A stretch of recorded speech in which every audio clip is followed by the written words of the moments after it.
이 율법에 대한 이해, 성경에 대한 그 전체적인 것을 우리가 이해하는 것이 굉장히 필요한데요. 항상 우리는 숲을 보면서 나무를 보는 방식으로 성경을 공부를 해야 됩니다. 그래서 성경을 공부할 때는 큰 틀에서 이것이 뭘 말하는가라는 것을 보고, 그 다음에 성경 각 권에서 얘기하는 바가 뭐고, 그리고 각 단락이나 절에서, 장에서 뭘 얘기하는지를 이렇게 살피는 것이 중요해요. 그러니까 세상에서 공부하는 것도 마찬가지입니다. 세상에서 이게 공부를 할 때도 가장 먼저 공부를 열심히 하는 사람들은 뭘 보냐면 책의 차례를부터 봐요. 이 책이 뭐 때문에 쓰여졌고 어떤 구조로 흘러가고 있는가. 그래서 책의 차례를 다 보고 난 다음에 가장 먼저 본문으로 들어가는 게 아니라 저자의 서문, 머리말을 쭉 읽어요. 이게 굉장히 시간 낭비인 것 같지만 이걸 잘 읽어야 돼요. 그래서 머리말을 잘 읽고 난 다음에 전체적으로 쭉 보고, 그래서 이 각 장에서 요구하는 게 뭔가 이렇게 보는 것처럼 성경도 마찬가지예요. 성경을 공부할 때도 어떤 한 구절을 가지고 막 아무리 씨름해도 그 답이 안 나와요. 그러니까 요한계시록을 아무리 열심히 내가 공부하고 싶다, 깨닫고 싶다고 그래가지고 기도원에 가서 20년 동안 요한계시록만 연구한다고 그래서 요한계시록이 깨달아지는 게 아니에요. 왜냐하면 요한계시록은 성경 전체의 결론과 같은 책이에요. 그러니까 성경에 있는 창세기로부터 시작해서 모든 성경들을 다 깨달아야 요한계시록을 알 수가 있는 거지, 요한계시록만 열심히 공부한다고 해서 요한계시록이 다 알아낼 수 있는 게 아니다라는 거예요. 그래서 우리는 성경을 공부할 때 늘 전체적인 큰 그림에서 봐야 돼요.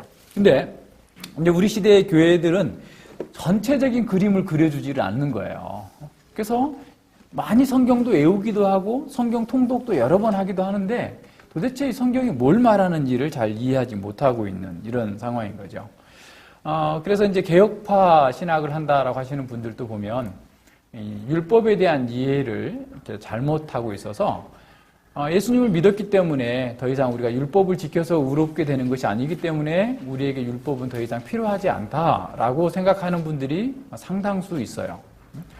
그런데 이 율법은 하나님의 말씀으로서 여전히 동일한 그런 기능을 하고 있어요. 그래서 이게 루터 선생님은 이 그러니까 믿음을 어떻게 이해하느냐에 따라서 우리가 우리의 믿음이란 뭐냐? 우리가 구원받는 그 믿음이란 뭐냐라고 얘기했을 때 이것을 어떻게 이해하느냐? 다시 말하면 믿음으로 구원 얻는다. 이신칭의라고 하는 그 말씀을 잘 이해해야 교회가 설 수가 있고, 이걸 잘못 이해하면 교회가 무너진다라고 그랬어요. 그런데 사실은 이 이신칭의라는 건 믿음으로써 칭의를 얻는다, 구원을 얻는다라는 말인데, 이신칭의의 가장 중요한 원리는 뭐냐면 이 복음을 어떻게 이해하느냐라는 거예요. 네, 복음을. 그래서 이 복음과 율법의 관계 를 잘 이해하는 것이 굉장히 중요한 거예요. 그래서 어떤 사람들은 복음과 율법이 상반된 것으로 생각해. 이렇게 반대된다. 그래서 복음은 예수 그리스도 안에서 믿음은 구원받는 거지만 율법은 지켜야 행위로 구원받는 거다라는 식으로 잘못 생각을 해요. 그런데 결코 그렇지 않아요. 복음이 복음되는 것은 율법을 잘 이해하느냐에 따라서 달라져 있어요. 그래서 우리는 성경을 보면서 성경 전체가 우리에게 가르쳐주고자 하는 바의 의미를 충만하게 잘 온전하게 깨닫는 게 굉장히 필요해요. 그것은 어떤 한 일부분이 아니라 성경 전체의 목적과 구조와 통일성 가운데에서 이 말씀을 받아들여야만 된다라고 하는 것을 잘 이해해야 됩니다. 자, 그러면 이 율법은 우리가 이제 창세기를 공부했잖아요. 그러니까 창세기를 공부 안 하면 다른 게 잘 이해가 안 돼요. 그러니까 이건 뭐 너무 당연한 거죠. 그죠? 구구단을 못 외우면 곱셈, 나눗셈을 아무리 하고 싶어도 할 수가 없는 것처럼 창세기가 보여주고 있는 기독교 세계관의 가장 기둥이 되는 틀들을 갖고 있지 못하면 율법이고 뭐고 그 다음 복음이고 이해가 안 됩니다. 그래서 우리는 창세기를 늘 공부하죠. 그래서 지난번에도 우리가 요한계시록 공부할 때도 요한계시록 예습할 필요 없다. 대신에 창세기를 다시 공부하고 와라. 그랬거든요. 그러니까 창세기를 가장 중요해. 창세기를 공부하는 수십 번 해도 부족함이 없어요. 창세기를 먼저 우리가 공부를 했으면, 자, 창세기에서 우리가 알 수 있었던 건 뭐냐면 하나님의 은혜가 아니고 죄로 인해서 죽어있는 죄인들에게 하나님의 은혜가 없이는 도무지 희망이 없다, 구원의 가능성이 없다라는 것을 보여줬어요. 그래서 이제 창세기 안에서 구원받은 백성들 한번 생각해 보세요. 이제 아브라함을 하나님께서 부르셔서 그를 한 민족으로 삼고 그 한 민족을 통해서 전 인류를 구원하시겠다라고 하는 그런 구원의 계획을 선포하셨고, 그래서 이 아브라함의 후손들이 하나의 민족을 이루었죠. 그래서 출애굽, 애굽에서 나와가지고 시내산에서 율법을 받은 거예요. 시내산에서 율법을 받아서 이 시내산에서 받은 율법은 하나님의 백성들이 하나님 나라의 삶을 사는 데 있어서 어떻게 살 수 있는가? 하나님께서 부르셨는데 그냥 옛날처럼 똑같이 살아도 하나님 백성으로 삶을 살 수 있는가? 이게 이제 그렇지 않다. 그래서 하나님 나라의 이 헌법을 주신 거예요. 그래서 이 율법은 사실은 계속해서 구약 성경 전체 속에서 율법의 의미가 계속 드러나고 있어요. 가령 보세요. 모세오경, 다시 말하면 창세기부터 신명기까지 모세오경은 이 율법을 통해서 어떻게 그들이 하나님 나라라고 하는 그런 국가를 세울 것인가를 보여주고 있어요. 그리고 이제 여호수아서부터 쭉 우리가 지금 사사기, 룻기, 사무엘상하, 열왕기상하, 역사서 쭉 전체를 쭉 보여주면 뭐냐면 이스라엘 백성들이 과연 이 율법에 신실하게 살았는가를 평가하고 있어요. 그러니까 율법 앞에서 온전하게 살았는가. 그래서 이 여호수아서부터 열왕기까지의 그 역사서를 전선지서, 히브리 성경으로 쓴 전선지서라고 그러죠.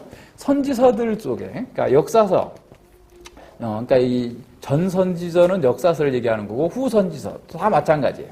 과연 이 율법에 이스라엘 백성들이 신실하게 살았는가? 그러니까 율법이 늘 기준인 거야. 선지자들이 책망하는 것, 이사야, 에레미야, 모든 선지자들이 이스라엘 백성들에게 얘기하고 있는 건 뭐냐면 율법의 원리를 따라 살라라는 거예요. 그게 시편에도 지금 나온 거예요. 시편에도 율법을 따라 사는 것이 얼마나 아름다운가, 율법을 배반한 자의 삶은 얼마나 힘들고 괴롭고 고생스러운가, 이걸 보여주고 있는 거예요. 잠언도 마찬가지예요. 율법을 따라서 살라, 여호와를 경외하는 것이 지혜의 근본이다. 그래서 쭉 구약 성경 전체가 사실은 율법의 정신을 쭉 담고 있어요. 그러니까 보세요. 창세기를 이해하지 못하면 다른 걸 이해하지 못하지만 그 다음에 율법을 이해하지 못하면 이해하지 못해요. 왜냐하면 예수님하고 가장 많이 싸운 사람이 누구죠? 해주? 예수님에 대해서 제일 많이 반대했던 사람들이 누구예요? 거짓 선지자, 바리새인 서기관들이에요. 그 사람들은 구약 성경의 전문가예요. 쉽게 말하면 구약 성경의 최고의 권위자들이에요. 대학 교수보다 더 뛰어난 학문을 가졌다고 하는 사람들이 예수님과 계속 부딪혔어요. 왜 그랬어요? 자기들이 이해하는 바로는 예수님은 율법을 어기고 있다라는 거예요. 그런데 예수님은 내가 율법이나 선지자를 폐하러 온 것이 아니라 율법의 원래의 의미를 너희들에게 지금 회복시켜주고 있다라는 거예요. 그러니까 이 율법을 이해 못하면 예수님의 삶을 이해하지 못해요. 그죠? 뿐만 아니라 사도행전에 가서 보면 계속해서 사도들하고 유대인들하고 또 당시의 당국자들과의 계속 부딪히는 싸움이 벌어져요. 그 싸움이 뭐냐면 역시 율법의 문제예요. 교회가 계속해서 퍼져나갈 때 이 이방인 지역에 가가지고 회당에 가서 복음을 전할 때에도 계속해서 싸우는 이유가, 데살로니가 교회 회당에서 쫓겨나고 바울이 힘들고 고생스럽게 했던 것도 다 뭐냐면 율법을 어떻게 이해하느냐라는 거예요. 초대교회 안에서도 사람들 속에서 계속 다툼이 생겼어요. 율법을 지켜야 되느냐 말아야 되느냐, 율법을 어떻게 이해해야 되느냐. 이것이 성경시대 전체, 다시 말해서 모세가 율법을 받은 이후에 신약 성경이 기록되는 요한계시록 마지막 때까지, 요한계시록 마지막에도 요한계시록에서도 사실은 이 율법의 문제가 싸우는 거예요. 저희들이 유대인의, 자칭 유대인의 회나 하지만 사단의 회다라는 거예요. 신약 성경의 대부분의 서신서들은 계속해서 이 율법 문제를 어떻게 다룰 것인가를 다루고 있어요. 그러니까 율법에 대한 진정한 이해가 없고서는 성경 전체가 말하고자 하는 바의 그 의미를 온전하게 이해할 수가 없게 되는 거예요. 뿐만 아니에요. 교회사 가운데에서도 율법에 대한 오해 때문에 수많은 이단들이 생겨나고 수많은 그런 싸움들이 있었어요. 대표적으로 2세기경에 몬타누스라고 하는 이단이 있는데요. 이 몬타누스는 어떻게 생각했냐면 이 하나님은, 예수님은 사랑의 하나님이시다. 그렇기 때문에 이 구약의 하나님은 아주 그냥 진노의 하나님이고 사람들을 막 죽이는 무시무시한 그런 하나님이다.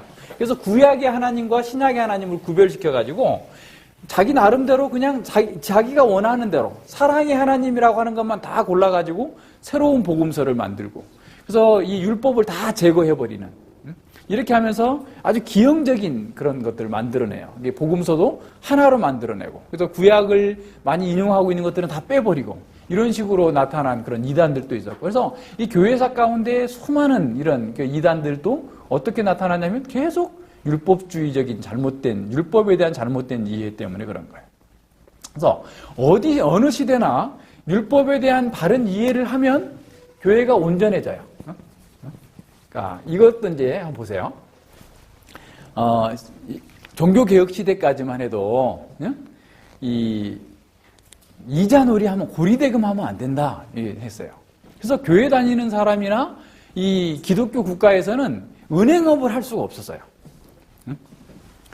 지금 세계에서 은행으로 제일 잘 사는 나라가 어느 나라예요? 네? 어느 나라예요? 네, 스위스예요, 스위스. 근데 칼빈 선생님이 종교개혁을 하고 있는 동안에 어떤 일이 많이 벌어졌냐면, 피난민들, 유럽에서 많은 피난민들이 이제 칼빈 선생님이 제네바에 있는데, 제네바에서 목회도 하면서 신학교를 하면서 종교개혁 작업을 막 하고 계셨어요. 근데 프랑스에서 피난민들, 영국에서 온 피난민들, 세계 각처에서 유럽에서 많은 그 피난민들이, 그러니까 이 피난민이란 누구냐면 개신교, 그러니까 기독교 신앙, 개신교 신앙을 가졌다고 그래가지고 정부로부터 캐톨릭으로부터 핍박을 받아서 재산이고 뭐고 다 빼앗기고 겨우 목숨 부지하기 위해서 제네바로 피난 온 사람들이 있었어요. 근데 이 피난민들은 다 엘리트들이에요. 대부분 공부도 열심히 했던 사람들이고 상공인이었고 아주 지혜가 있고 능력이 있는 사람들이에요. 근데 달랑 몸만 빠져나왔으니 뭐가 없어요? 돈이 없잖아요. 근데 이 사람들한테 누군가가 돈을 조금만 빌려줘서 사업을 할 수 있고 장사를 하게 하면 굉장히 유능한 사람들이 될 텐데 그걸 못하고 있는 거예요. 교회가 계속해서 칼빈은 자기 생활비 다 덜어가지고 사람들한테 먹여 살리는 일에 다 하고 막 오히려 빚까지 질 정도로 그렇게 했는데 이게 답이 안 나오는 거예요. 목사 한 사람이 사례비 받아가지고 그 사람들 다 먹여 살릴 수 없잖아요. 그래서 다시 율법을 본 거예요. 과연 금융업이 율법에서 하면 안 되는 건가라는 것을 본 거예요. 봤더니 칼빈 선생님이 이제 정신을 차리고 다시 한번 구약의 레위기에 있는 그 율법들을 잘 봤어요. 봤더니 고리대금, 하나님께서 이 법을 주신 것은 이 금융업에 대한 고리대금 하지 말라, 형제에게 이자를 받지 말라라고 했던 것은 앞서 우리가 사사기 할 때도 공부했지만 우리가 경제적인 자유를 가져야만 신앙의 자유를 갖고 하나님을 섬길 수 있는 자유를 갖게 되는 거예요. 신정국가 체제인 구약시대에 이스라엘 백성들에게 경제적인 자유를 해칠 수 있는 고리대금이 있으면 오히려 그들이 재산을 빼앗기고 자녀도 빼앗기고 이렇게 갚아야 되잖아요. 그건 일상적으로 있었던 거예요. 예수님의 비유에도 나오잖아요. 1만 달란트 빚진 자에게 너 자신과 자식 거 다 팔아가지고 갚게 하라 라고 하는 경제적인 자유를 박탈당할 수 있는 이런 상황 속에 있는 사람들을 보호하기 위해서 고리대금을 금한 거다라는 거예요. 그러니까 시민법으로서 구약의 신정국가일 경우에 그러한 것을 방지하기 위해서 약자를 보호하기 위해서 하나님께서 그 율법을 주셨다라는 것을 율법의 정신을 찾아낸 거예요. 자, 그렇다면 지금 신정국가도 아니에요. 그죠? 시민법은 예수 그리스도 안에서 다 폐지가 됐어요. 그죠? 신정국가가 아니고 지금 당시에 15세기, 16세기에 금융업을 통해서 고율의 이자가 아니면 적정한 이자, 우리가 지대를 내잖아요. 반값을 내잖아요. 그죠? 그러니까 적정한 수준의 이자율을 낸다면 금융업을 통해서 오히려 약자들을 도울 수 있다라고 하는 결론을 찾아낸 거예요. 무슨 말인지 알겠죠? 그래서 적정한 이윤을 추구하는, 그러니까 너무 지나치게 막 몇십 프로 받는 게 아니고 적정한 당시 수준에서 사람들이 감당할 수 있을 정도의 수준의 이자만 내면 오히려 경제적인 약자를 돕고 그들이 자립할 수 있는 길을 만들어줄 수 있다. 그것이 하나님의 법의 원리다라는 거예요. 그러니까 칼빈 선생님은 단지 그 문자에 집착한 것이 아니라 그 법을 주신 하나님의 목적을, 정신을 이해한 거예요. 그래서 그 시대에 적용을 했어요. 그래서 스위스가 500년 동안 세계 최고의 금융 강국이 됐어요. 칼빈 선생님이 율법을 어떻게 해석했느냐에 따라서. 그리고 그 상공인들이, 이 피난민들이 돈을 빌려가지고 고철덩어리 하나 사. 가져와가지고 뭘 만들어요? 수천 배 비싼 시계를 만들어내는 거예요. 수천 배의 부가가치를 높이는 거예요. 지금까지도 시계가 하면 스위스예요. 그래서 스위스는 원래 칼빈 선생님 갔을 때는 거기는 뭐 자원도 없고 땅덩어리도 척박하고 해먹고 살 게 없었어요. 맨날 술 주정뱅이들, 뭐 그냥 거지 같은 놈들만 있었어요. 그런데 칼빈 선생님이 가가지고 계속해서 그들은 사회 개혁을 한 적이 없어요. 정치한 적도 없고 계속해서 말씀을 가르쳤더니 말씀을 배운 사람들이 각성이 되고 정신이 맑아지고 지혜가 있고 해가지고 그런 산업화를 이룬 거예요. 세계 최강이 된 거예요. 그러니까 우리가 율법을 어떻게 이해하느냐, 하나님의 말씀을 어떻게 이해하느냐는 우리의 그냥 뭐 내가 예수님 구원받고 안 받고 이런 정도가 아니에요. 우리의 인생 전체가 바뀌고 우리 사회가 바뀌는 문제예요. 내가 중국 가가지고 십계명 해설할 때마다 늘 이 얘기를 해주면서 여러분들이 책임이 크다. 중국이 바뀌는 것은 여러분들이 이 말씀을 어떻게 이해하고 어떻게 성도들에게 가르치고 당신들이 가르치는 그 성도들이 말씀을 통해서 사회를 개혁하고 변혁시킬 수 있는 원동력이 돼야 된다. 그러면 중국은 정말 하나님을 위해서 세계 선교를 위해서 귀하게 쓰임받을 나라가 될 것이다. 나는 생각한다. 여러분들이 먼저 그걸 해라. 얘기하는 거예요. 우리가 하나님의 말씀을 이해하면 바르게 이해하고 그 하나님의 말씀의 원리의 정신에 따라 살면 우리가 밝아질 뿐만 아니라 우리 주변에 있는 사회가 밝아져요. 그러니까 이렇게 돼야 돼요.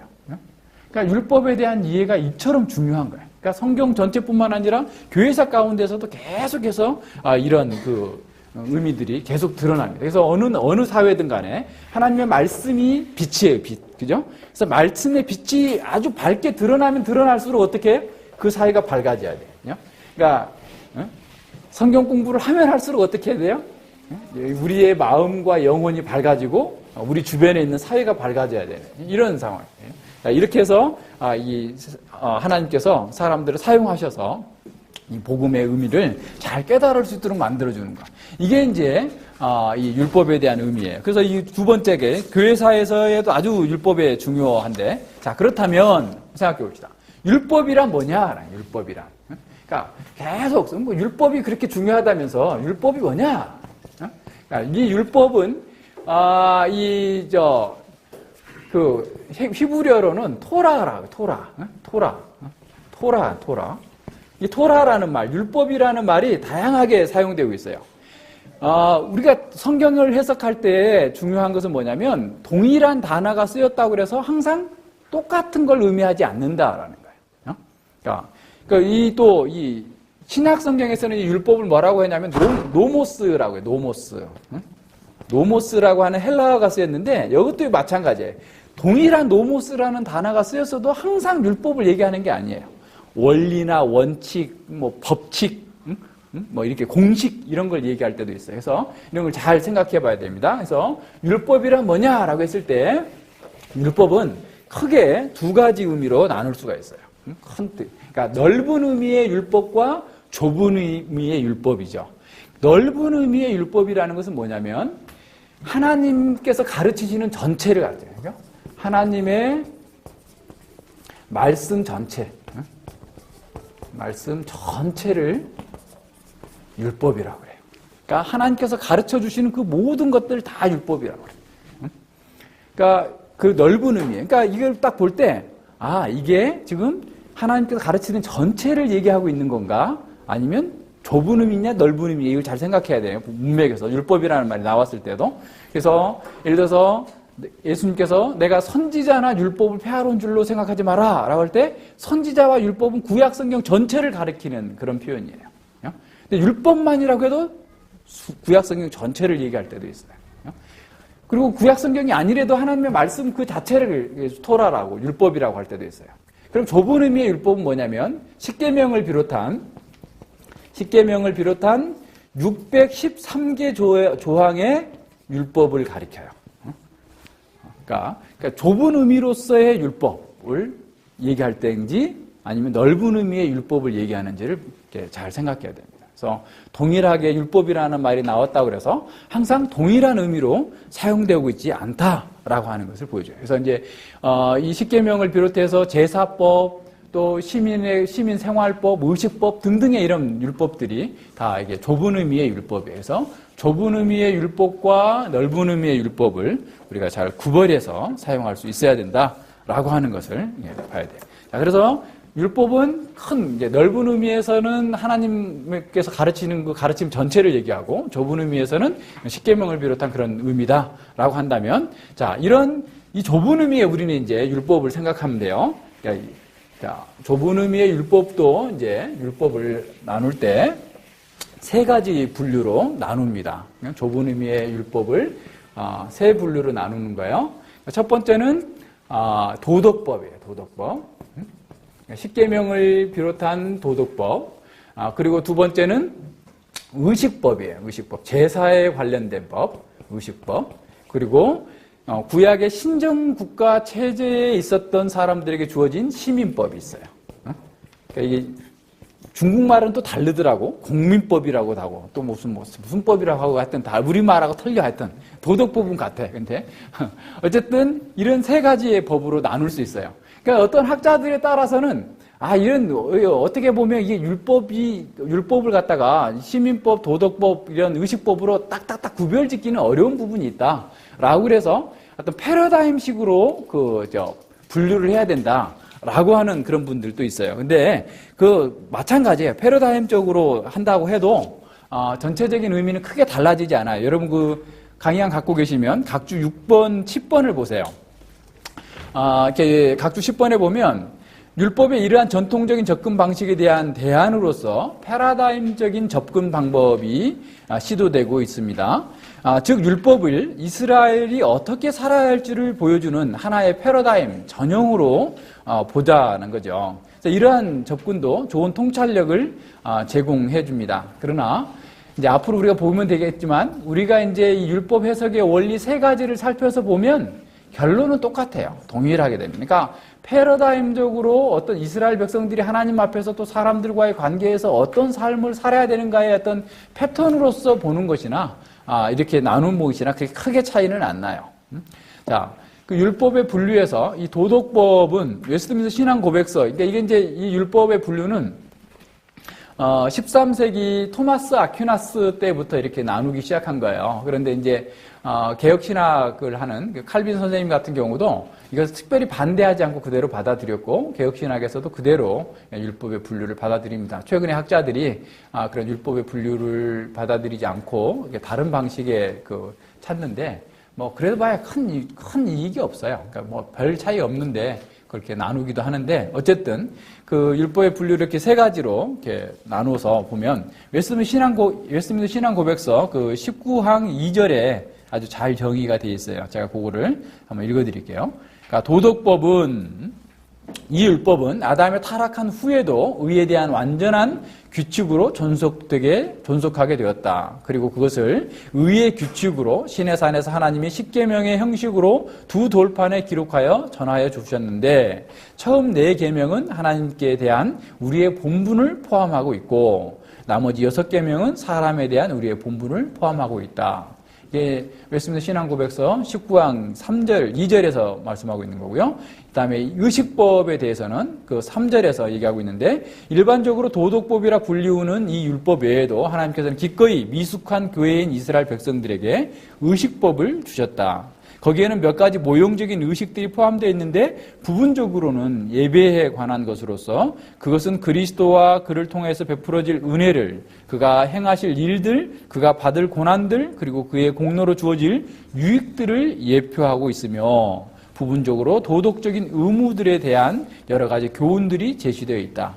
그런데 이 모든 의식법들은 지금 신약 시대에는 폐기되었다. 그러니까 뭘 먹으면 되고 먹어서는 안 되고 등등의 의식법들, 또 제사에 관한 그런 그 제도들 등등의 이런 것들은 예수 그리스도 안에서 완전히 폐지됐다라는 거예요. 왜냐하면 예수님께서 성취하셨기 때문에, 그것은 다 그림자들이었기 때문에 폐지되었다라는 거예요.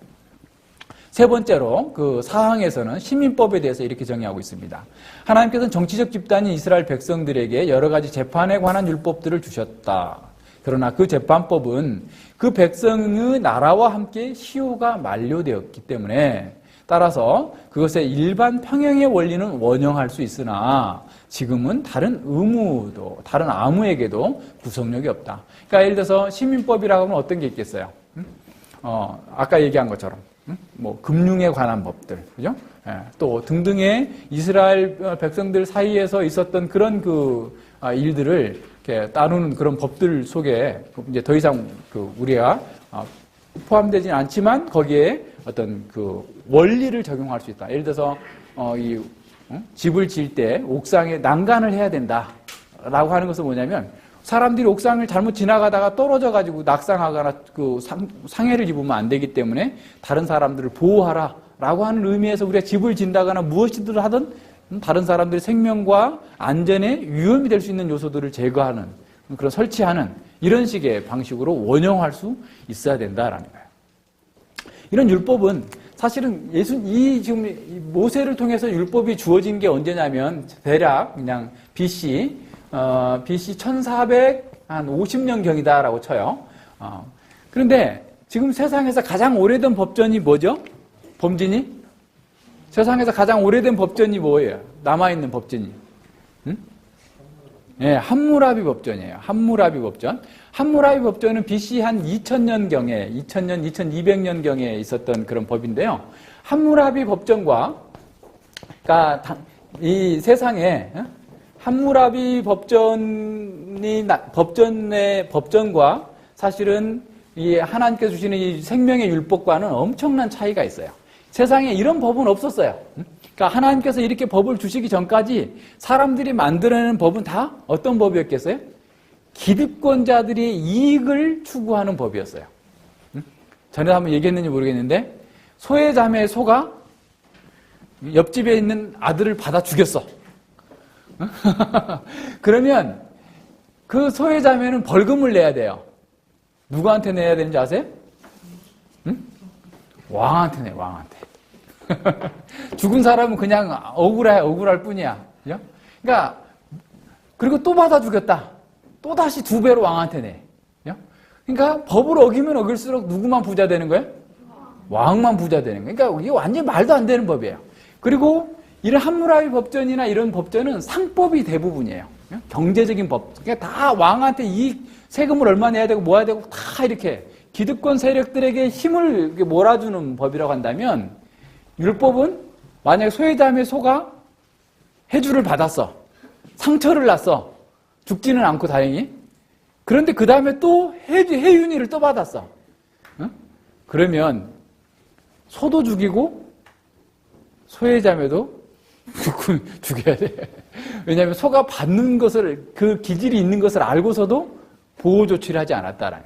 그러니까 율법에서 가장 중요하게 여기는 건 뭐냐면 생명이에요, 생명. 이 사람들은 자신들의 이익이자면 경제적 이익이었다고 한다면 율법은 항상 하나님의 생명을 보호하는 데 초점이 맞춰져 있어요. 그래서 율법에 대한 기계적인 적용은 다 어떤 거냐면 잘못된 게 생명을 파괴하는 거예요. 그러니까 율법은 근본적으로 하나님의 선하신 뜻을 우리에게 나타내 보이는 것이기 때문에 생명 존중의 사상이 그대로 담겨져 있어요. 이러한 법이 없었어요, 그동안에. 그런데 하나님께서 주신 그 율법을 통해서 하나님 나라의 원리가 이 세상 가운데 하나님의 통치를 통하여서 이루어지도록 하는 것으로서 보여주고 있는 겁니다. 자, 그렇다면 이제 지금부터 제일 중요한 거. 앞으로 우리가 이런 율법이 주어졌다고 한다면 율법을 어떻게 해석할 건가라는 거예요. 그러니까 오늘날까지도 율법을 잘못 해석해가지고 엉뚱한 짓 하는 사람들이 얼마나 많은지 몰라요. 예수님 당시에도 그랬고 지금도 그렇고 하여튼 이 예수님 오실 때까지 계속 그럴 거예요. 제일 중요한 건 뭐냐면 해석이에요, 해석. 동일한 것을 봐도 어떻게 해석하느냐에 따라서 사람들이 달라. 율법을 어떻게 해석할 건가? 이 율법 해석의 원리는 제가 독창적으로 만들어낸 게 아니고요. 개혁신학자들이 그동안 해왔던 그 모든 작업들을 제가 어떻게 보면 통전적으로 정리한 거예요. 중국에도 이번에 가니까 학생들이 제가 십계명을 공부하러 한다니까 자기들이 책을 다 봤다는 거예요. 근데 도무지 쓴 거 보셨죠, 그죠? 예. 이렇게 정리해 준 적이 없다. 근데 칼빈 선생님의 기독교 강어를 보거나 개혁신학자들의 글을 보면 군데군데 나와 있어요. 그러니까 군데군데 정리는 안 돼 있어요. 그죠? 근데 그걸 제가 정리한 거예요. 특별한 거는 아니고. 그래서 이걸 잘 정리하면 이 율법뿐만 아니라 성경 전체에 흐르고 있는 그런 의미들에 대해서 온전하게 이해할 수 있어요. 왜냐하면 이걸 이해 못하면요. 나중에 마태복음에서 예수님께서 산상수훈을 통해서 또 계속 그 제자들과의 바리새인들과의 다툼 속에서 율법을 해석할 때 어떤 원리를 가지고 하고 있는지를 사람들이 이해를 못해요. 그래서 오늘날도 많은 분들이 개혁파 목회자들도 그 율법을 잘못 해석해요. 산상수훈을 잘못 해석합니다. 그러니까 동일한 오류를 범하고 있어요. 그러니까 그게 아니에요. 그러니까 오늘도 마찬가지예요. 그러니까 특별히 이제 우리가 사계명 같은 경우 보면 아주 극명하게 드러나요. 이런 부분들을 잘 이해하는 것이 아주 필요하다라고 하는 것을 잘 생각해 봐야 됩니다. 자, 율법을 해석을 할 때 어쨌든 우리는 어떠한 성경이든 간에 그 성경에 있는 장르를 먼저 보라고 그랬죠. 장르. 장르가 뭐예요? 해주? 장르. 장르는 문학 양식이에요. 문학 양식은 뭐예요, 또 그럼? 문학 양식. 이 글이 어떤 형식의 글이냐라는 거예요. 도서관에 가면 이쪽에 가면 쭉 법전이 있고 그 다음에 소설이 쫙 있고 그 다음에 미술에 관련한 쫙 있고 역사에 관한 책 쫙 있죠. 각각의 책이 장르가 달라. 그러니까 역사에 관한 책은 역사로 읽어야 되고 소설은 소설로 읽는 거예요. 그죠? 시는 시로 읽고 법은 법으로 읽고 성경에는 역사, 시, 법 다 들어있어요. 그러니까 다양한 장르의 이 글들이 들어있단 말이에요. 뭐 같아요, 혜윤이? 과일 바구니. 우리 과일 바구니에 보면 여기에 수박도 있고 사과도 있고 귤도 있고 등등의 막 포도도 있고 이렇게 막 과일이 잔뜩 담겨져 있다고 생각해 봐요. 모든 과일이 먹는 방식이 다른 것처럼 책을 읽는 방식도 달라요. 이것도 얘기 좀 해줄게요. 시간이 가면 또 그런데 이해를 돕기 위해서 초딩들 이해를 돕기 위해서 1898년쯤에 그 영국의 소설가가 아주 판타스틱한 그런 그 소설을 썼어요. 우주 전쟁이라고 하는, 그죠? 그러니까 지금부터 한 130년 전에 막 우주의 화성인이 지구에 침입해가지고 막 레이저 총을 쏘면서 지구를 장악하라 하는 이런 소설을 쓴 거예요. 공전의 히트를 친 겁니다, 그게. 그래가지고, 미국에서 이제 한 20년 정도 지나가지고 미국에서 어떤 그 라디오에서 그것을 드라마로 만들어요. 라디오 드라마로. 근데 얼마나 드라마를 생생하게 틀었는지 사람들이 그게 뉴스인 줄 알았어요. 그래서 진짜로 화성인이 침입했다고 해서 밤새 떠오르고 있었다. 그죠? 그 사람들 내용은 잘 들었어. 그죠? 너무나 잘 들었어요. 근데 뭐에 오류인 거예요? 장르의 오류예요. 장르의 오류. 그것은 하나의 드라마인데 뉴스로 받아들인 거예요. 드라마에 가공된 사실인데 진짜로 일어난 일로 받아들이니까 잠도 못 자고 불 끄고 살려고 그랬단 말이에요. 그것처럼 우리가 무슨 책이나 무슨 드라마나 무슨 뭘 보든지 간에 이게 무슨 글인가라는 것을 먼저 이해를 해야 돼요. 가령 현웅 머리가 하얀 할머니가 하얀 눈이 쌓인 곳을 터벅터벅터벅 걸었다.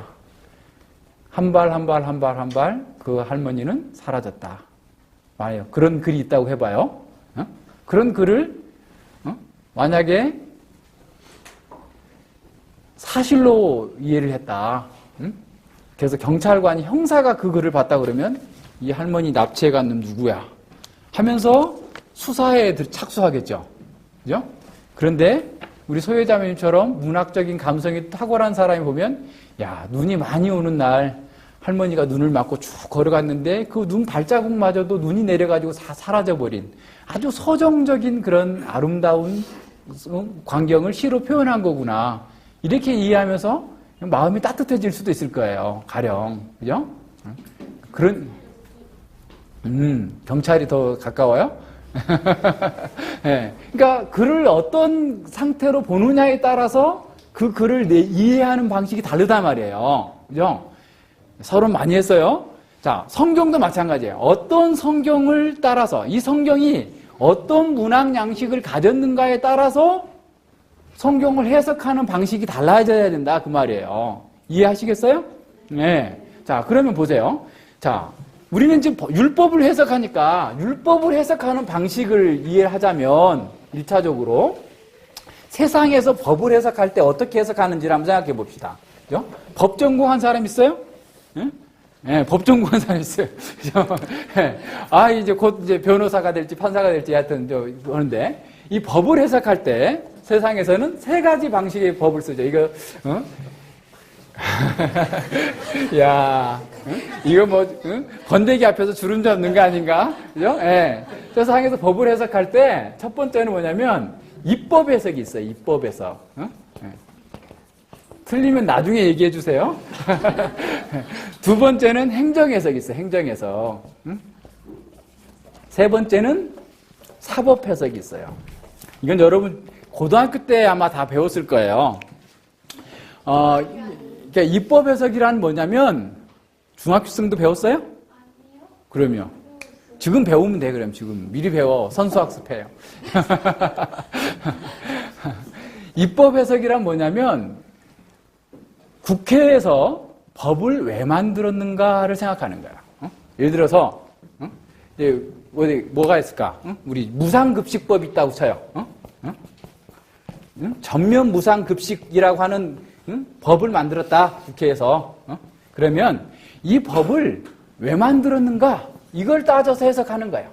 봤더니 어떤 사람, 가난한 사람들한테만 무상급식을 하자. 그랬더니 그러면 아이들 속에서 차별이 생기고 뭐 등등의 여러 가지 문제점이 더 크다. 그러니까 모든 사람한테 다 무상급식을 하자라고 하는 그런 법을 만들었다고 하는 법을 만든 입법자의 국회에서 법을 만들 때 입법의 취지를 살려서 해석하는 거야. 그게 입법 해석이에요. 그럼 행정 해석은 뭐냐? 그러면 이 무상급식을 집행하는 기관이 어디예요? 교육청이잖아요. 그럼 교육청이 이 예산을 받아가지고 이 법을 집행을 하는 단계에서 어떻게 이 법을 해석하고 적용할 것인가? 정부에서, 행정부가 하는 해석이 뭐냐면 행정해석이에요. 그럼 사법해석은 뭐냐면 이 법을 위반했거나 어겼을 때 그 문제를 법정에서 가리는 거예요. 판사, 검사, 변호사가 나타나서 서로 이 법리 공방을 열심히 해가지고 이 법을 어떻게 적용해야 된다. 그래서 이 무상급식법을 어긴 예를 들어서 뭐 교장에 대해서는 어떤 처벌을 준다 등등의 이런 그 법적인 해석을 할 거 아니에요. 이게 사법 해석이에요. 그래서 이제 가장 사법 해석이 어떻게 보면 대법원 판례가 가장 크게 작용을 하지만 모든 해석에 있어서 기본은 입법 해석이에요. 왜 이 법을 만들었는가라는 거예요. 왜? 입법자가 왜 그 당시에 예를 들어 가령 그런 게 있어요. 상봉동 재정비 촉진지구를 이렇게 만들었다. 가령 예를 들어 아니면 상봉터미널을 만들었다. 그랬는데 상봉터미널을 만들 때 만들었던 그 법이 지금은 상봉터미널이 제 기능을 하지 못해서 그것은 없어져도 된다. 라고 하면 이게 사람들이 그 법을 바꾸어다. 개정하자라고 얘기할 수 있어요. 왜냐하면 시간이 지나면서 바뀔 수가 있거든요. 그죠? 예를 들어서 가령 무상급식법도 하루에 아침 9시부터 11시까지만 수업한다. 2시간만 수업한다. 그럼 밥 줄 필요 없잖아. 그죠? 무상급식법 있으나 마나 되는 게 폐지되는 거죠. 가령 사회의 환경이 바뀌면서 그 법이 사문화되는 경우가 있어요. 그죠? 그렇다면 이제 다른 대체 입법을 하거나 그 법을 이제 폐지하는 거죠. 자, 그런 식으로 이렇게 법을 만드는데 모든 법의 해석의 중심은 뭐냐면 입법 해석이에요. 왜 만들었는가라는 거예요. 성경에서 하나님께서 율법을 주셨을 때 가장 중요한 건 뭐냐면 율법을 해석할 때 하나님께서 이 법을 왜 주셨는가라는 거예요. 다른 성경도 마찬가지예요. 율법뿐만 아니라 다른 성경들도 하나님께서, 성령 하나님께서 우리에게 왜 마태복음을 주셨는가? 왜 데살로니가 4장의 말씀을 왜 주셨을까? 등등의 하나님께 그 말씀을 주신 분의 의도를 가장 잘 반영하는 해석이 가장 정확한 해석이죠.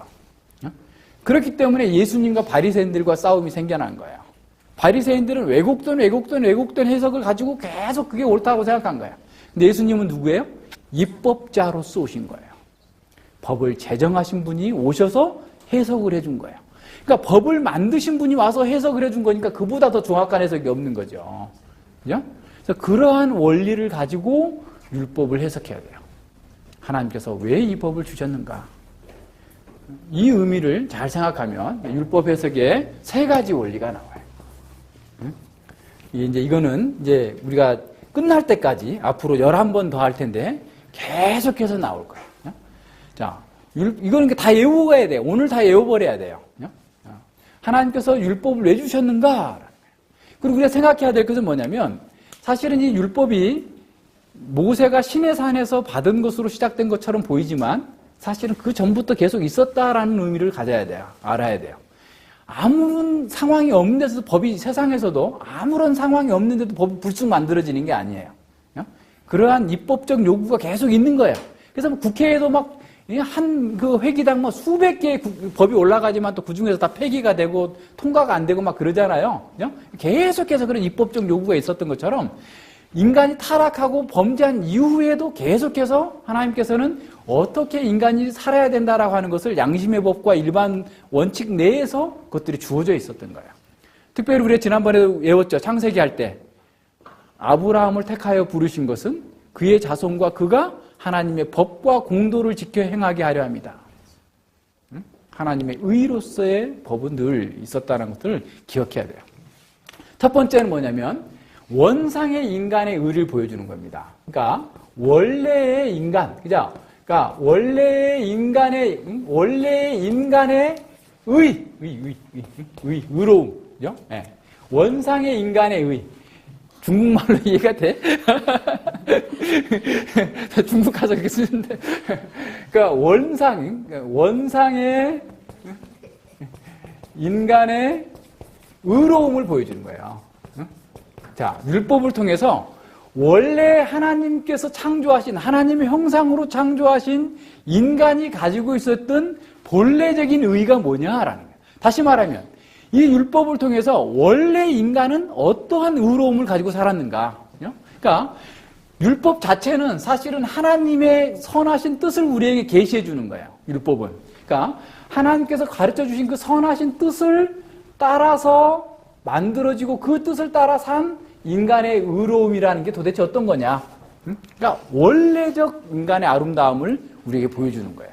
이것이 하나님께서 율법을 주신 첫 번째 목적이에요. 그러니까 우리는 율법을 통해서 뭘 봐야 돼요? 원래 인간이 얼마나 의롭고 깨끗하고 온전하고 아름답고 순결하게 살았는가, 고상하게 살았는가, 이걸 볼 수 있어야 돼요. 첫 번째가. 자, 두 번째는 뭐냐면 죄인이라는 사실을 깨닫도록 만드는 거예요. 인간이 죄인도 몰라? 인간이 죄인이다라는 사실을 보여주는 거야. 어떻게? 그러니까 지금 우리 있는 상태로 보면 우리가 다 괜찮지 뭐 나 정도만 돼봐. 법 없어도 살아. 그죠? 이렇게 다들 자기가 다 의롭다고 생각하는 거예요. 다 자기 잘난 맛에 살아요. 그죠? 우리 누구는 말이지. 뭐 전혀 우리 은선이는 법 없이도 사는 애야. 그렇게 착해. 당연하지. 그죠? 예, 당연한데 문제는 뭐예요? 지금 은선이가 기준이 아니다는 거예요. 원래 은선이가 어땠느냐, 그죠? 네. 원래 인간이 어땠느냐, 이게 중요한 거예요. 그죠? 네. 원래 인간 앞에 비추어 보니까, 그죠? 그러니까 원래 인간의 아름다움에다가 비추어서 나를 보니까 나는 순 엉터리다. 이걸 알게 되는 거예요. 그러니까 우리가 지난번에 창세기 할 때 한 것처럼 그냥 제가 그냥 그럭저럭 생겼지만, 그죠? 만약에 이렇게 생겼는데, 그래도 뭐 그냥 그렇잖아, 그죠? 흉측할 정도는 아니잖아요, 그죠? 그런데 내가 화상을 입어서 화상 한 15도 정도 입어가지고 막 코도 눈이고 막 알아볼 수 없게 다 문드러졌다고 생각해봐요. 야. 그런 상태에서 눈만 조금 실눈을 뜨고 거울을 봤으면 어떻게 되겠어요? 예. 뭐 다시는 보고 싶지 않을 정도로 괴로운 거죠. 그래서 어떻게 나가려면 뭐 다 쓰고 갈 거 아니에요. 그죠? 그럴 정도로 인간이 내가 죄인이라는 사실이 보이는 거예요. 그러니까 원래 인간이 그렇게 아름답고 의롭고 순결하고 온전했던 사실을 알아야 지금 내가 얼마만큼 심각한 죄인이라는 사실을 알게 되는 거예요. 지금 다 똑같은 인간들, 그냥 다 그런 사람들끼리만 살면 원래 그런갑다 하고 사는 거예요. 그죠? 그런데 율법 앞에 비추어진 자신을 보면서 내가 정말 온전한 곳이 하나도 없구나, 성한 곳이 하나도 없구나, 다 자기중심적이고 악하고 부패하고 철저하게 타락한 존재로 정말 심각한 문제구나. 내가 정말 이 상태로는 죽었구나. 오호라 나는 공고한 자로다. 라고 탄식할 수 있도록 만들어요. 탄식. 탄식하는 사람은 어떻게 해야 되겠어요? 몽학선생으로, 몽학선생이 되어서 예수님께로 우리를 율법은 인도하는 거예요. 몽학선생님이 돼서 우리를 예수님께로 인도해요. 그러니까 율법을 통해서 우리는 두 번째로 봐야 될 게 뭐냐면 자신이 얼마만큼 심각한 죄인이라는 사실을 깨달아야 돼요. 그러니까 율법에 비추어지지 않으면, 율법에 빛이 아니면 나는 다 정상이고 깨끗하고 다 괜찮은 사람이에요. 율법에 비추어서 보니까 내가 심각하게 문제가 있는 자구나. 이대로는 영원한 멸망밖에는 받을 수 없겠구나.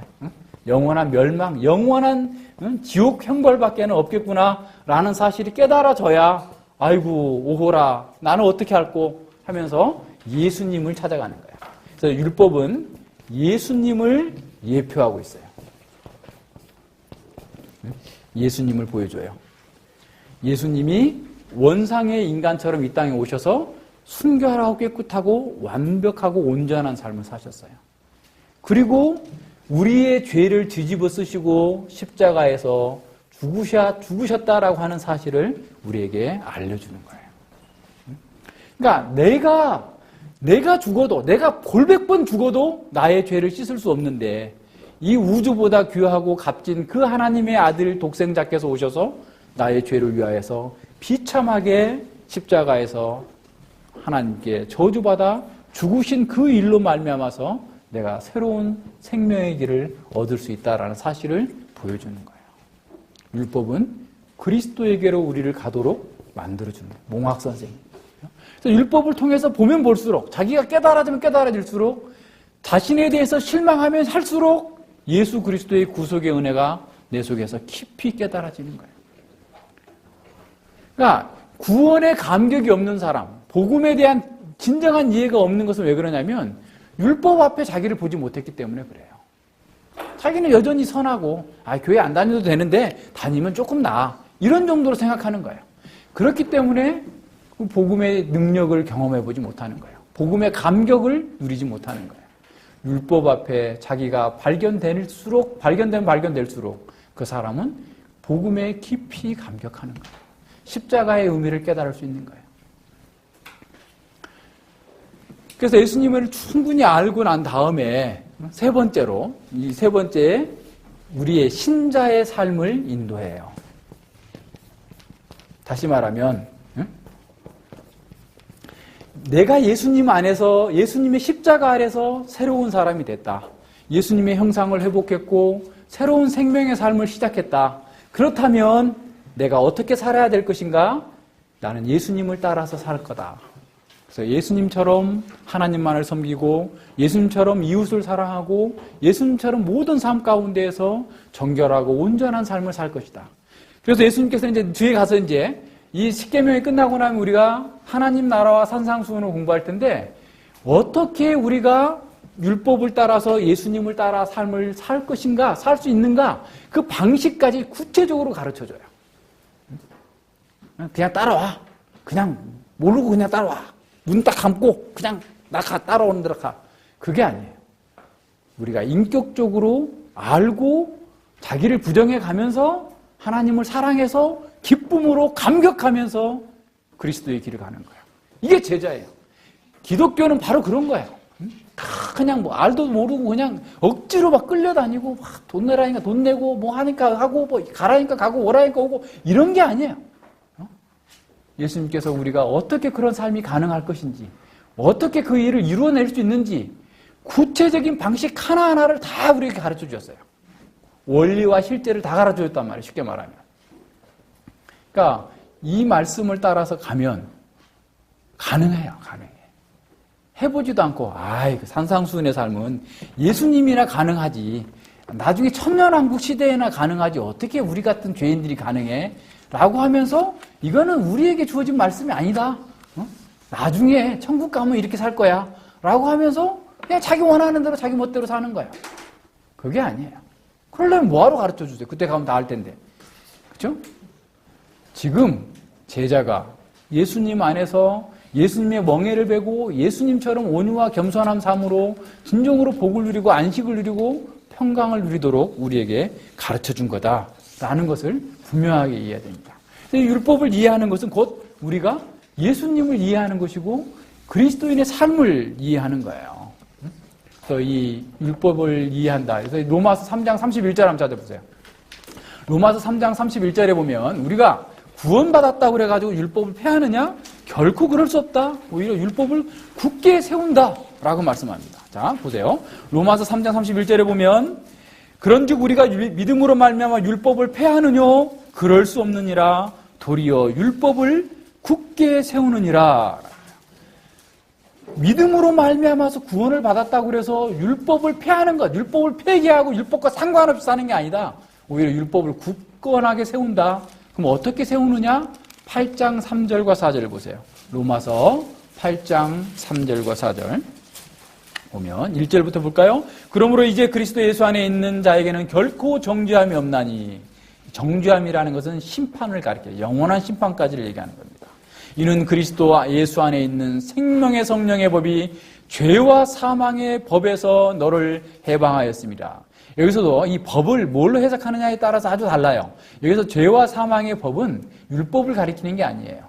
원칙이에요. 죄와 사망의 원리에서 우리를 해방했다라는 거예요. 생명의 성령의 법도 마찬가지예요.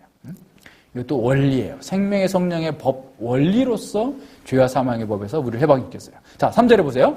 율법이 육신으로 말미암아 연약하여 할 수 없었던 것을, 없는 그것을 하나님은 하시나니 곧 죄를 인하여 자기 아들을 죄 있는 육신의 모양으로 보내어 육신의 죄를 정하사. 그러니까 우리가 아무리 노력을 해도 율법을 지킬 수 없었어요. 최선을 다해서 해도 율법을 지킬 수 없었어요. 율법의 정죄에서 벗어날 수가 없었어요. 그래서 하나님께서 하나님의 아들을, 예수 그리스도를 육신의 모양을 입혀서, 육신을 입고 오셔서 율법의 저주를 받게 하신 거예요. 그러고 나서 4절 보세요. 육신을 좇지 않고, 자, 육신에게 죄를 정했어요. 예수님에게 다 저주를 퍼부어버린 거예요. 육신을 좇지 않고 그 영을 쫓아, 성령을 쫓아 행하는 우리에게 율법의 요구를 이루어지게 하려 하심이라. 성령을 쫓아서 행하는 우리에게 율법의 요구를 이루어지는 것. 다시 말하면 우리가 성령을 따라서 율법을 성취할 수 있는 사람이 되었다라는 거예요. 그러니까 과거에는 내 힘과 내 능력 가지고선 할 수 없었어요. 이건 뭐 누가 죽었다 깨어나도 할 수 없어요. 그런데 성령께서, 예수 그리스도 안에서 예수님께서 율법의 모든 저주를 다 받아서 죽으시고 우리 안에 성령을 두셨어요. 생명의 성령의 법이 우리 안에서 죄와 사망의 법을 해방하시고 우리와 함께 성령이 계셔서 우리 속에서 예레미야 31장에서 말씀하고 있는 것처럼 우리 마음에 율법을 기록해 주시고 우리가 율법을 따라 살 수 있도록 만들어 주시는 거예요. 영으로서 육을 죽이면서 이 세상을 이겨나갈 수 있는 방식으로서의 신자의 삶을 얘기해 주고 있어요. 그래서 우리는 이 율법을 따라 사는 것 자체가 하나님의 복을 누리는 방식이에요. 율법에 순종하는 걸 통해서 하나님과 동행하는 거고, 율법을 순종하는 것을 통해서 이웃을 사랑하는 거고, 생명을 존중하는 거고, 죄를 이기는 거예요. 그래서 갈라디아서에서 계속해서 율법을 반대하는 것처럼 보이지만 갈라디아서 5장 22절에서 율법과 성령의 열매는 상충되지 않는다. 찾아봐요. 갈라디아서 5장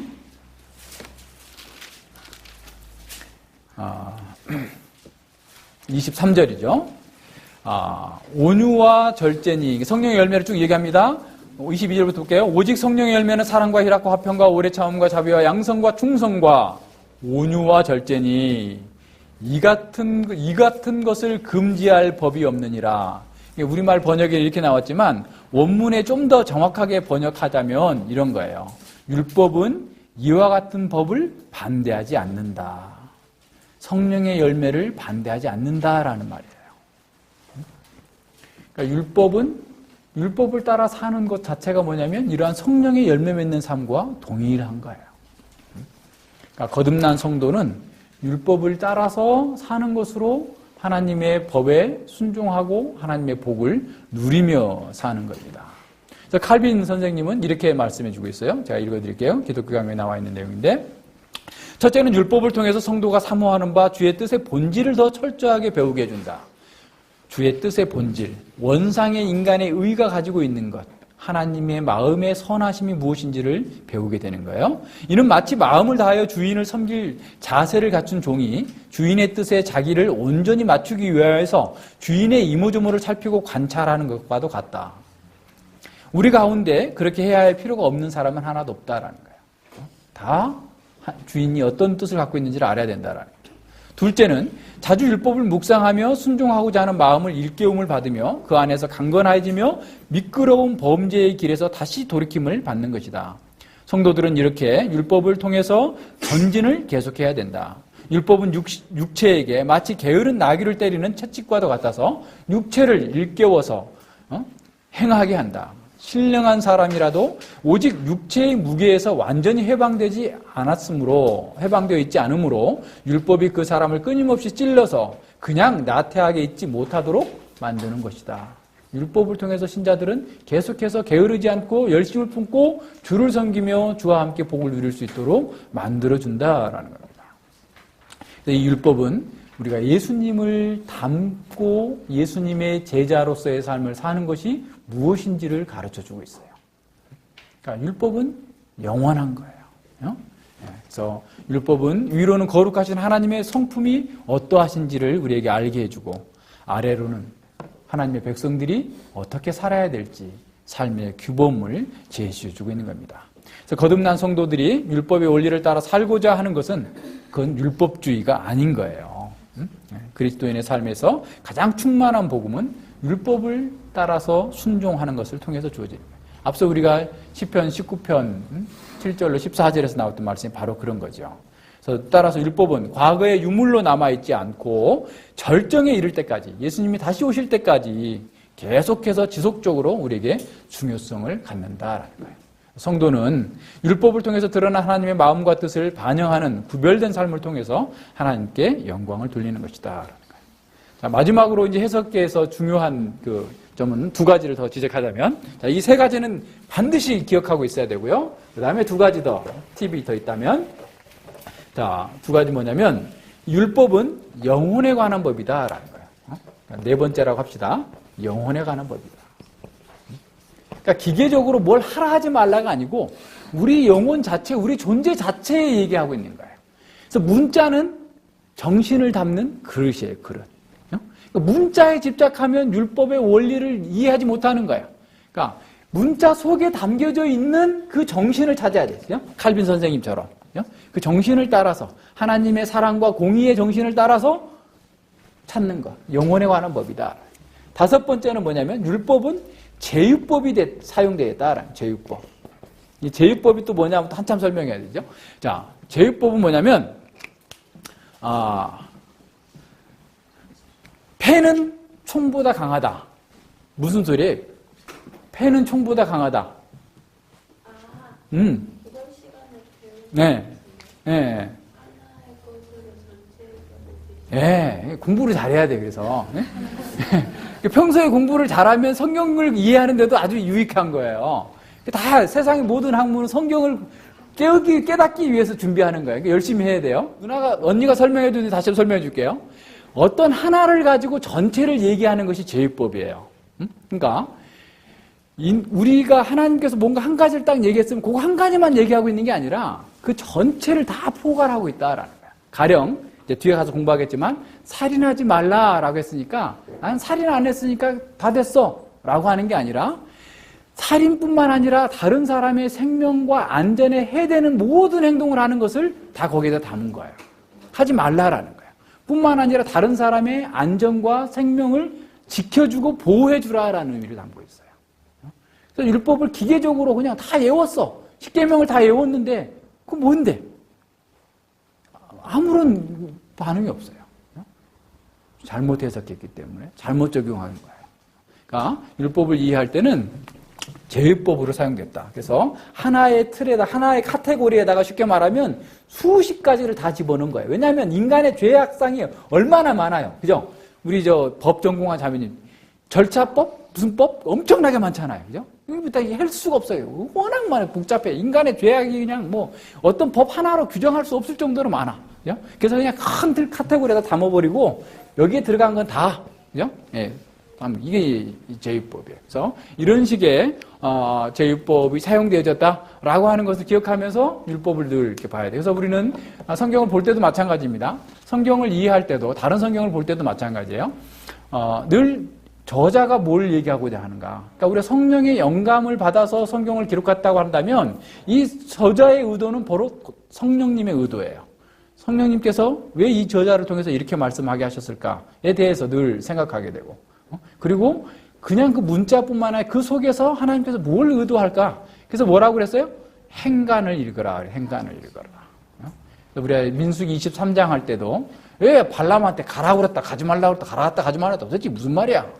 라고 하는데 그 속에 행간을 읽어야 돼요. 하나님께서 왜 그렇게 말씀하셨는지가 딱 나오는데 이게 이제 문자화 되다 보니까 그걸 못 읽는데 그걸 잘 읽어야만 그 의미를 잘 깨달을 수 있다라는 거예요. 이런 정도의 의미를 늘 기억하면서 봐야 됩니다. 율법의 잘못된 해석과 적용에 대해서 잠깐만 이렇게 보도록 하겠습니다. 자, 오늘날 율법주의는 사실 이제 1세기 당시에 예수님 당시의 율법주의, 그리고 사도시대의 율법주의, 그리고 교회사 가운데 있던 율법주의, 또 오늘날 율법주의는 각각 조금씩 좀 달라요. 그래서 이제 우리가 뭔가를 늘 이렇게 학문을 하거나 뭔가를 할 때 항상 개념 정의를 분명하게 하고 가야 됩니다. 개념 정의를 분명하게 하고 그렇다 말다 이렇게 얘기를 해야지 개념 정의도 안 하고 이게 옳다 틀리다 얘기하면 안 돼요. 자, 율법주의라고 할 때 성경시대에 갈라디아 교회에 있었던 율법주의는 어떤 거냐면 그러니까 초대교회에 있었던 율법주의는 어떤 거냐면 자, 예수님을 믿어서 구원받는다. 예수님 믿는 거 다 인정해요. 그런데 플러스 율법을 지켜야 된다. 특별히 할례를 해야 된다. 라고 하는 거야. 그러니까 이제 이렇게 되면 어떤 게 되겠어요? 십자가의 구속의 완전성과 충족성이 훼손이 되는 거예요. 다시 유대교적인 기독교가 돼야 된다는 거예요. 쉽게 말하면 율법주의는. 다시 할례하지 않으면 어떤 안식일을 지키지 않으면 또는 어떤 초막절, 장막절 이런 거 지키지 않으면 등등의 이런 복음을 믿고 믿음을 갖고 있지만 플러스 율법을 지켜야 된다라고 하는 율법에 어떻게 보면 의식법적인 그런 내용들을 지켜야 된다라고 하는 것이 초대교회에 있었던 그런 율법주의예요. 그러니까 이런 의미의 율법주의가 정죄받은 것이 바로 갈라디아서예요. 그래서 갈라디아서에는 바로 그 내용에 대해서 아주 충만히 가르치고 있어요. 자, 그 다음에 이제 쭉 나오지만 오늘날 우리가 생각해 봅시다. 오늘날의 율법주의는 어떤 거냐면 이렇게 가르치는 사람은 거의 없겠죠. 그런데 앞서 얘기한 것처럼 오늘날의 율법의 의미 또는 정신, 뭘 말하는지를 가르치지 않고 그냥 무엇을 하라, 무엇을 하지 말라, 그죠? 이런 식의 문자적인, 기계적인 강요만 하는 것, 그죠? 그래서 마치 바리새인들이 자기는 손 하나 까딱 안 하면서 성도들한테, 사람들한테 엄청난 짐을 지어준 것처럼 율법의 의미, 참된 율법의 의미를 가르쳐주지 않고 사랑이라고 하는 그 율법, 생명 존중의 율법의 의미를 가르쳐주지 않고 그냥 단순하게 뭘 하면 되고 안 되면 안 되고 등등의 이런 거 그냥 하나의 어떤 뭐랄까요, 이 기계적인 어떤 그 목록표를 만들어 가지고 얘기하고 있는 것, 이런 것들이 오늘날 율법주의라고 할 수 있어요. 그래서 근데 이렇게 하는 것은 우리가 잘못이지만 앞서 얘기한 것처럼 율법의 진정한 의미를 알고 그 율법의 의미를 따라서 행하는 것, 그죠? 이것은 우리가 개혁 신학자들이 말한 것처럼 율법의 제3용도, 율법을 따라서 하나님을 영화롭게 하고 이웃을 복되게 만드는 이런 의미에서의 율법은 계속해서 우리에게 유효하다라고 하는 것을 잘 생각해야 됩니다. 그래서 적절하게 율법에 따라서 하나님의 의도를 잘 파악해서 그 의도에 우리가 맞게 살아가는 것, 이것이 진정으로 필요한 그런 시대예요. 자, 율법을 통해서 우리가 얻을 수 있는 유익은 굉장히 커요. 그래서 이 율법을 통해서 우리는 앞서 얘기한 것처럼 하나님께서 어떤 의를 가지고 계셨고 뭘 기뻐하시는지, 하나님께서 원하시는 것이 무엇인지를 우리는 알 수 있는 것이죠. 그래서 하나님의 자비와 사랑과 긍휼에 대해서 늘 감사하고 감격하며 찬양하는 그런 삶을 살 수 있게 됩니다. 그래서 율법을 따라 사는 것을 통해서 우리는 어떻게 해야 되냐면 그리스도의 마음을 배우고 우리의 삶의 목적을 배우는 겁니다. 그러니까 율법을 공부하면서 내가 왜 살아야 되는가, 무엇을 위해 사는 것인가에 대한 답을 찾아내게 되는 거예요. 삶의 의미와 목적, 내가 왜 사나, 이 내용들을 알아야 되는 거예요. 우리 이제 공부하는 방식이 그겁니다. 이제 여러분 이 질문을 끝까지 가면서 가야 돼요. 내가 왜 사는 건가? 이것을 율법을 통해서 찾아내야 됩니다. 두 번째는 우리 자신의 마음과 행동을 율법에 나타난 하나님의 의에 비추어 보면서 정말 나라는 인간은 정말 얼마나 심각한 문제가 있는 건가, 그것을 잘 보고 오직 하나님의 은혜가 아니고서는 나에게는 진정으로 살 길이 없다라고 하는 사실을 깨닫게 되는 거예요. 그래서 어떻게 되겠어요? 우리는 겸손해지는 거예요. 율법은 우리를 겸손하게 만들어줍니다.